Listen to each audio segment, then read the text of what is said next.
চুঁচুড়ার বিধায়ক অসিত মজুমদার বৃহস্পতিবার সকালে ব্যান্ডেল ইএসআই হাসপাতালে সরেজমিনে তদন্ত পৌঁছান। অভিযোগ এসেছিল এই হাসপাতালে পরিষেবা সন্তোষজনক নয়, খাবারের মান নিম্নমানের এবং নিয়োগ প্রক্রিয়ায় দুর্নীতির গন্ধ রয়েছে।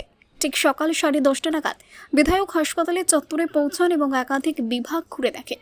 প্রথমেই তিনি হাসপাতালের সাধারণ অবস্থা খতিয়ে দেখেন, যাতে পারেন কেন্দ্র সরকারের অধীনে থাকা এই হাসপাতালের রক্ষণাবেক্ষণ বা পরিষেবা সংক্রান্ত খাতে বিশেষ বরাদ্দ না থাকায় পরিষ্কার পরিচ্ছন্নতা রক্ষা করা কঠিন হয়ে পড়েছে।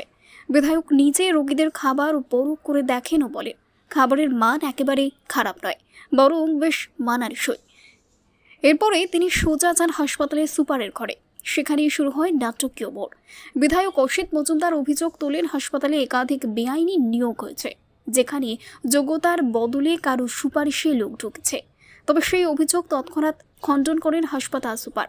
তিনি বিধায়ককে স্পষ্ট জানান যে নিয়োগ হয়েছে তা সম্পূর্ণ স্বচ্ছ নিয়ম মেনেই হয়েছে, আপনার সুপারিশেই বেশিরভাগ নিয়োগ হয়েছে। এই বক্তব্যে রীতিমতো চুপসে যান বিধায়ক। তৎক্ষণাৎ সেখানে উপস্থিত এক তৃণমূল কর্মীর সঙ্গেও উত্তপ্ত বাক্য বিনিময় শুরু হয় সুপারে। আমার নাম করে এই চাকরি বাকরি দেওয়ার নাম করে টাকা উঠছে, এগুলো কি বরদাস্ত করা যাবে না? এরা গরিব মানুষ, কে কাকে ঢোকাচ্ছে বলছে এমএলএ কে টাকা দিতে হবে, এগুলো কি অসম্ভবতা? এগুলো যদি করে থাকে এগুলো সব আর দয়া করে একটু শুনুন।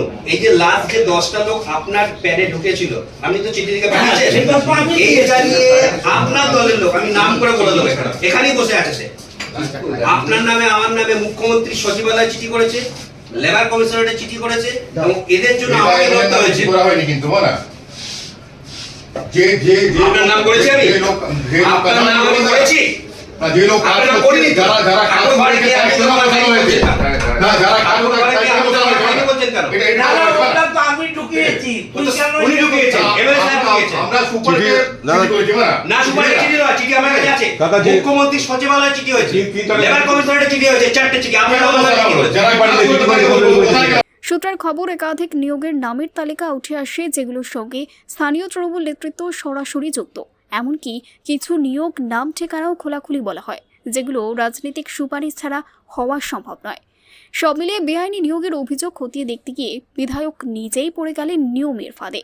যা শুরু হয়েছিল অভিযোগ খতিয়ে দেখার নামে, তা শেষ হলো এক ধরনের অস্বস্তিকর অবস্থায়, যেখানে শাসক দলেরই ভূমিকা নিয়ে প্রশ্ন উঠেছে জনসমক্ষে। এটা শুধু হাসপাতালের স্বচ্ছতা নিয়েই নয়, শাসক দলের ভেতরকার দ্বন্দ্ব এবং সুপারিশ ভিত্তিক নিয়োগের সংস্কৃতি নিয়েও বড় প্রশ্ন তুলে দিল। ওয়ার্ডগুলো যা চোখে দেখলাম তা তো অনেক পরিষ্কার আছে, রুগীদের কোনো কমপ্লেন নেই রিগার্ডিং খাওয়া দাওয়া। আমি মাছের ওয়েট করেছি, একটা 70 গ্রাম আছে, একটা 45 গ্রাম আছে, 50 গ্রাম করে মাছ দেওয়ার কথা। তার মানে অ্যাভারেজ মোটামুটি ঠিকই আছে, পরিষ্কার পরিচ্ছন্ন আছে। কিছু কমপ্লেন আছে যেগুলো নোংরা পরিষ্কারের। আপনারা জানেন সেন্ট্রাল গভর্নমেন্ট কোনো টাকা দিচ্ছে না, ইভিন মানে পশ্চিমবঙ্গ সরকারকে কোনোভাবেই কোনো হেল্প করছে না। প্রজেক্টটা সেন্ট্রাল গভর্নমেন্টের, সেন্ট্রাল গভর্নমেন্ট যদি টাকা না দেয় তাহলে স্টেট গভর্নমেন্ট কত দেবে? এই যে পরিষ্কার করার জায়গা, এর সুপারের সাথে আমার কথা হলো, 5টা-6টা চিঠি দিয়েছে সেন্ট্রাল গভর্নমেন্টকে, সেন্ট্রাল গভর্নমেন্ট একটা টাকাও দিচ্ছে না। স্টেট গভর্নমেন্ট যতটুকু দিচ্ছে তার উপরে এই পরিষ্কার করার যে বিরাট চাপ, এটা সম্ভব না। এবং আমার পঞ্চায়েত একটা ড্রেন এই হসপিটালের মধ্যে দিয়ে গেছে, কবে কখন কারা করেছে আই ডোন্ট নো। আমি 2011 সাল থেকে এসছি, 2011 থেকেই দেখছি এই ভেতরে একটা ড্রেন আছে।